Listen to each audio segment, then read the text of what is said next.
시란 대체 무엇일까요? 사람들이 단어를 길게 늘어뜨려 잘 알지도 못하는 단어로 가득 채운다거나 감히 의미가 있을까 싶은 문장들을 나열하는 이상한 취미라고 생각할 수도 있습니다. 하지만 놀랍게도 언어를 음악적 리듬, 이미지, 감정, 그리고 상징으로 압축하여 표현하는 문학 형식인 시는 꽤 오래된 예술 형태입니다. 기원전 약 2100년경에도 그 기록이 남아있으니 말 다했죠. 과연 시의 숨은 역사와 재미있는 사실들은 무엇이 있을까요? 시가 문학의 가장 오래된 형태 중 하나라는 건 많은 사람들이 동의하는 내용입니다. 시는 문자가 발명되기 훨씬 전부터 구전으로 전해지던 문학의 가장 오래된 형태 중 하나죠. 선사시대, 즉 기록이 남아있지 않은 시대에도 사람들은 간단하게나마 시를 지어 외웠을 것으로 추측되지만 아쉽게도 그 시들은 전해지고 있지 않죠. 현존하는 시 중에서 가장 오래된 건 기원전 약 2100년경에 쓰여진 길가메시 서사시입니다. 태어난 지 약 4500년 정도 되는 시죠. 세계에서 가장 긴 시는 어느 정도 분량일까요? 고대 인도의 서사시인 마하바라타가 그 주인공인데요. 약 180만 단어로 이루어져 있습니다.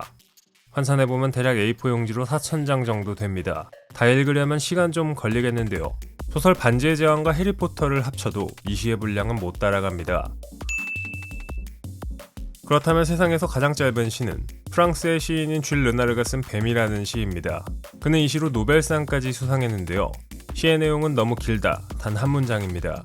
이렇게 대충 써도 노벨상을 받는다니 대단한 나라네요. 읽어보니까 시간 안 뺏기고 괜찮은 것 같다고요. 그렇다면 일본의 하이쿠도 읽어볼 만합니다. 하이쿠는 전통적인 일본 시 형식으로 오치로의 구조로 총 17음절로 구성됩니다.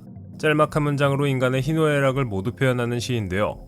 짧지만 하이쿠는 깊은 감정과 생생한 이미지를 전달할 수 있어서 역사 속에서 일본인들에게 사랑받아왔습니다. 지금도 하이쿠 애호가가 일본 내에서 1000만 명이라는 이야기가 있을 정도로 대중화되어 있습니다. 영국의 대문호 셰익스피어에 대해 모르시는 분 계신가요? 로미오와 줄리엣, 햄릿, 리어왕 등 수많은 히트작들을 남긴 전설적인 인물인데요. 가장 위대한 영국 시인으로 불리는 윌리엄 셰익스피어는 1700개 이상의 영어 단어를 시에서 처음 사용하거나 대중화한 것으로 알려져 있습니다. 그 중에는 그가 직접 만들어낸 단어도 꽤 있죠. 이 정도면 영어의 아버지 수준이네요. 우리에게는 추리소설로 익숙한 미국의 에드거 앨런 포가 원래는 시인이었다는 사실을 아시나요? 1845년 그가 쓴 유명한 시 갈까마귀가 나왔을 때 단돈 9달러밖에 못 받았습니다. 현재의 가치로 환산해도 대략 372달러 정도밖에 안 되는 푼돈이죠. 하지만 이 시는 미국 문학사에서 가장 유명한 작품 중 하나가 되었습니다. 역시 위대한 건 돈으로 계산이 안 되나 봅니다. 제대로 쓴 시 하나는 사람들의 심금을 울립니다. 그러다 보면 한 문장에 꽂히게 되는 경우도 있죠. 많은 사람들이 자신이 마음에 들어하는 유명한 시 구절을 몸에 타투로 새기기도 하는데요. 아, 님은 같지만은 나는 님을 보내지 아니하였습니다 타투로 새길 분 계신가요?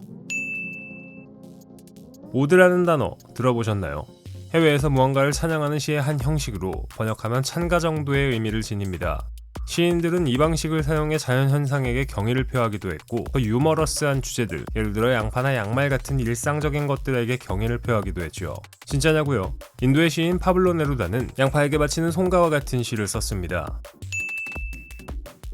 한국에서는 낯선 이름이지만 해외에서는 개관시인이라는 직업도 있습니다. 많은 나라에서는 왕이나 국가에 의해 공식으로 임명된 시인을 개관시인이라 부르며 14세기부터 이 전통이 이어져 왔죠. 현재에도 미국과 영국은 개관시인을 임명하고 있습니다. 바로 읽거나 거꾸로 읽거나 뜻이 맞는 시가 있습니다. 바로 회문시인데요. 일부 시는 앞에서부터 읽거나 뒤에서부터 읽거나 동일하게 읽을 수 있습니다. 무슨 의미인지 잘 모르겠다면 이지심이 쓴 감추회문을 읽어보면 감이 잡힐 겁니다. 1912년부터 48년까지 시가 올림픽 정식 종목이었던 적이 있습니다. 이 기간 동안 문학작품, 특히 시를 위한 금메달이 수여되었습니다. 지금은 달리기 하면서 시를 써야 금메달을 받을 수 있는 게 아쉬울 따름입니다.